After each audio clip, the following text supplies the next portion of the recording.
Bonjour.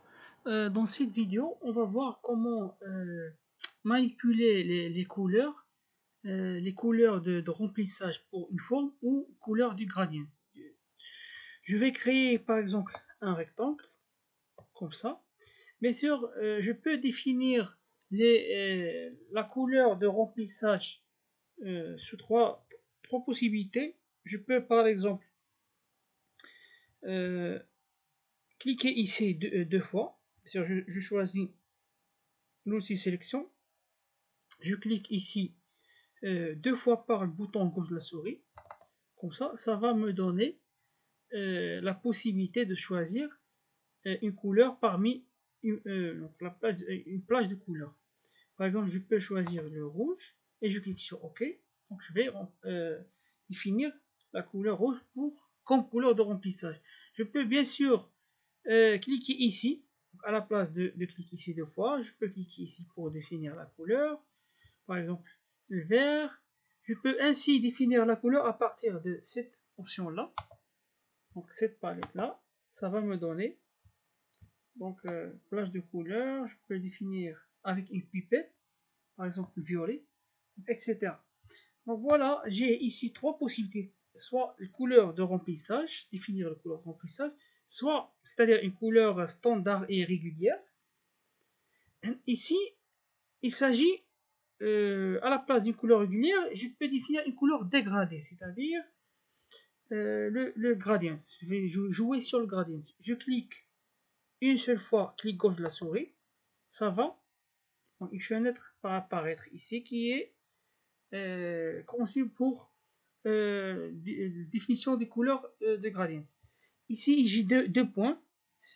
La couleur de début, c'est-à-dire le blanc, la couleur blanche, c'est-à-dire le début c'est le blanc, et la couleur finale c'est le gris foncé, c'est-à-dire il va passer de la couleur blanche jusqu'à le gris foncé.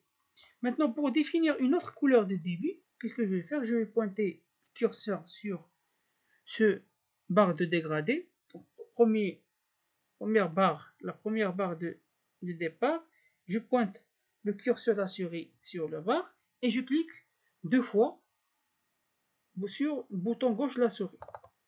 Ça va me donner une palette de couleurs. Je vais par exemple choisir la couleur rouge. Donc voilà la couleur de départ, c'est le rouge.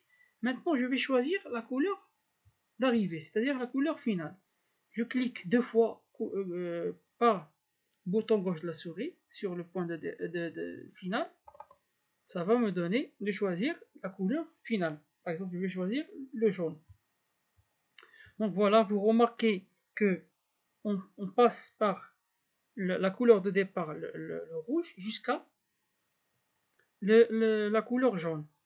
Et bien sûr, le passage de la couleur de départ vers la couleur finale, ça passe d'une façon progressive. C'est ça le dégradé. Maintenant, je peux ajouter d'autres points de couleur. Par exemple, je peux passer de la couleur rouge à la couleur verte et finalement à la couleur jaune. Pour ajouter un autre point de couleur, je vais cliquer en dessous ici. Donc, dans cette place-là, par exemple, si je veux ajouter un point ici, je pointe le curseur de la souris ici et je clique deux fois sur le bouton gauche de la souris. Donc voilà, j'ai ajouté un troisième point, un point intermédiaire. Je vais choisir par exemple la couleur verte. Comme ça.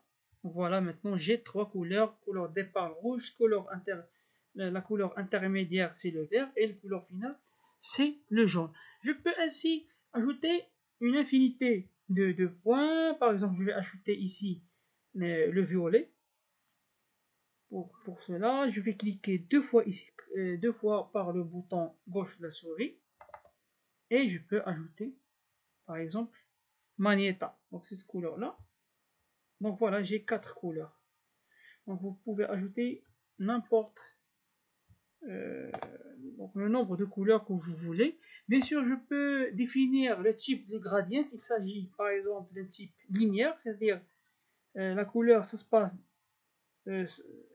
donc le dégradé sur l'axe des X. Sinon, je peux définir un type de dégradé sous forme radiale. Donc comme ça.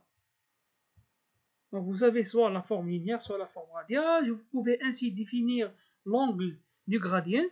Ici j'ai choisi 0 degré. Je peux par exemple choisir 120 degrés, donc 90 degrés, etc. Il y a aussi, je peux voir les couleurs sous forme de cette façon-là, et je peux la voir sous forme de cercle chromatique. Pour voir ces couleurs-là, ces quatre couleurs-là sous forme de cercle chromatique, qu'est-ce que je vais faire? Je vais cliquer sur le menu redéfinir les couleurs d'illustration. Ça va me donner cette fenêtre-là. Puis je vais cliquer. Donc, voilà la première possibilité. La possibilité standard, je peux ajouter les couleurs directement à partir de ces barres-là, mais je peux les voir sous forme de cercle chromatique. Pour ce faire, je vais cliquer sur l'option modifier. Donc voilà les quatre couleurs que j'ai choisies. Si je veux par exemple changer le violet, donc ce violet-là, vers la couleur bleue, qu'est-ce que je vais faire? Je vais cliquer, clic gauche de la souris, je maintiens le clic et je glisse vers la couleur, donc la nouvelle couleur, par exemple le bleu. Je vais changer la couleur rouge vers par exemple l'orange, comme ça je clique sur le bouton gauche, je maintiens le clic, je glisse vers l'orange. Voilà, j'ai changé les deux couleurs là, je clique sur OK, donc voilà, les deux couleurs ont été changées. Donc c'est tout pour le gradient.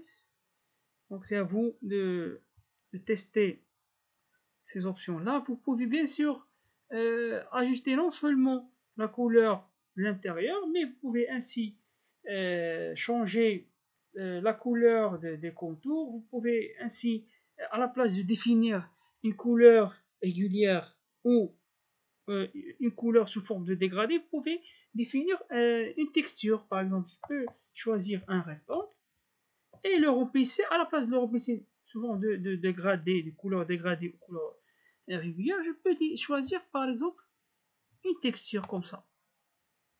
Donc voilà, des textures. Vous pouvez ajouter n'importe quelle texture selon le besoin.